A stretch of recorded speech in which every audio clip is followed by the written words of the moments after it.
They're just leaving Boxy up here, and the makings of a tri-lane, at least for the moment, coming out from Liquid. Do you think that this is influenced at all by what happened with them yesterday? And the fact that they just got like demolished by the tri-lane of Pain? Well, I do think that when you are going to form a tri-lane, it needs to be able to stop the hero that you're laning against from farming.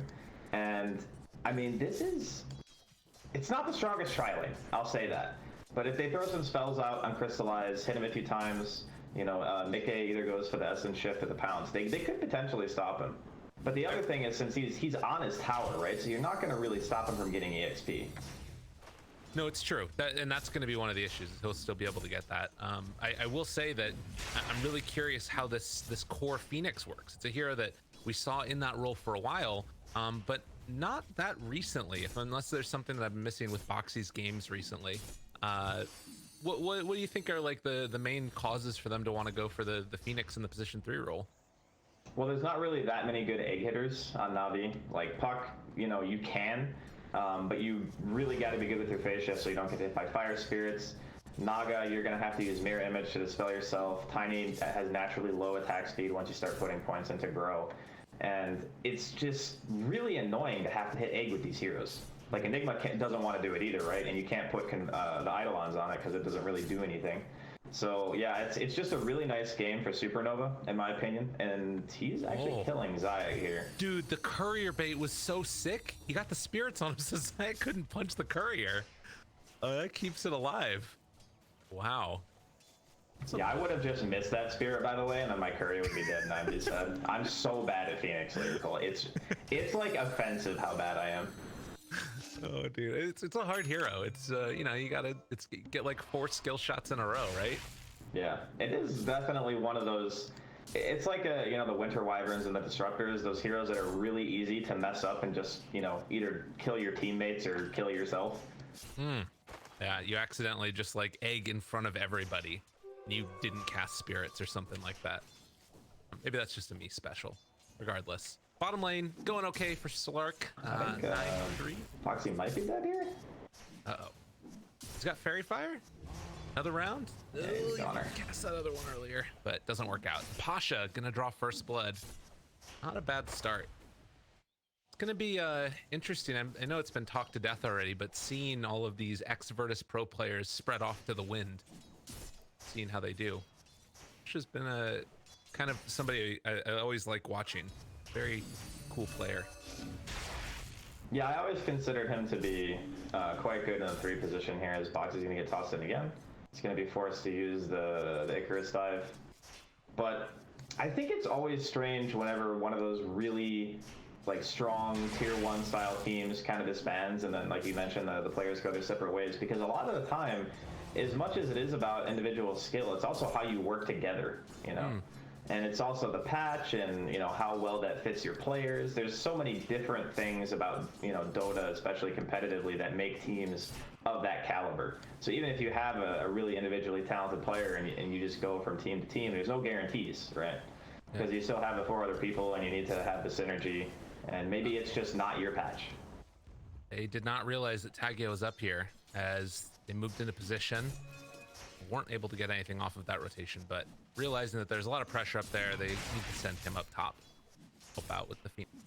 Or maybe they just feel like Mickey's got enough of a lead at this point that he can be left alone against Ezra with Insania. I think it's more about the fact that Boxy hit 3. Okay. The second point of the Fire Spirits is essentially doubling the damage of the spell.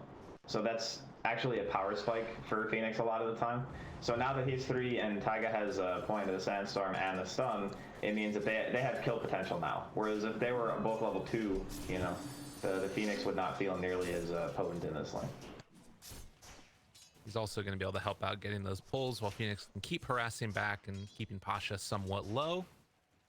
Get that pull off, can protect it as well. Mid lane, Qojqva having a really good time on Magnus so far. He's about 8 CS up on the puck, as well as a couple denies there. Do you think it has anything to do with the fact that he gets 40% damage and a 70% cleave at 5 minutes in? It's all skill. That's all it is. Don't get me wrong. You know, Max is a great player and everything, but this is I have a huge problem with this hero, like functionally. That seems reasonable. It's always funny when, like, you know, you have to commentate on the games and you see this hero doing well and you're like, God damn it, I've seen this hero in every single one of my games. It's like him and PL, man. It's just everywhere. Yeah.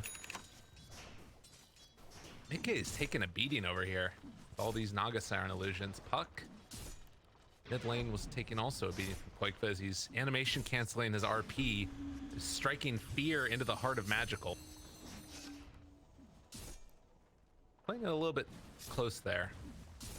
Does look like he's going to be fine. So a relatively slow start. Yeah, well, it's to be expected, right? Like, Navi, they're not going to do much until the puck starts to rotate. He has just hit 6 on Magical, so he'll be ready to throw out a coil if he wants to. Very easy to kill top, actually. Coil just kills Phoenix at this point in the game. So if they want to rotate, that's a freebie. Insania is their other really easy kill on the side of Navi, so we'll see where Magical decides to go. Picks up a haste. It's probably just going to run straight towards bottom. Yep, here we go. Let's see if they can get it. Mickey just level 4. They did have no vision down there, so they didn't realize that this was going on, but the coil comes out already, and poor old Slark is going to drop. And also Insania in a little bit of trouble now, trying to get the courier and the Wisp, and it looks like that might just happen as Magical, bottling up through the tower damage that comes through, switches over to the illusions and head back mid. He only missed 1 creep of experience. Bad. Yeah. That was a really nice rotation. I mean, obviously lucky that he got the haste rune, but you also have to make the play to get the haste rune, you know, so Boxy's gonna dive away top here. I think Taiga really does much here, just gets the farm, pushes the wave out.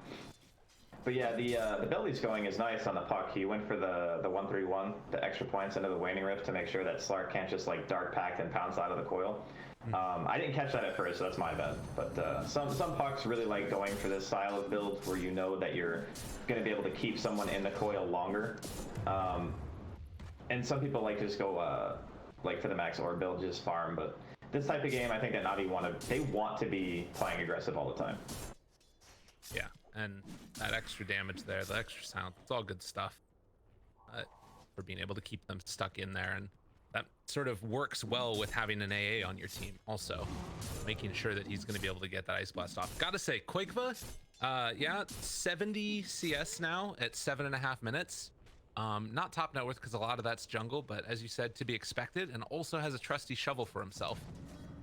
So far, doing what Mag does, level ahead of the puck for that rotation. This is just more about what Magical can do in the side lanes. Like, he's gonna get another rune. This time it's an illusion, though. Not really, like,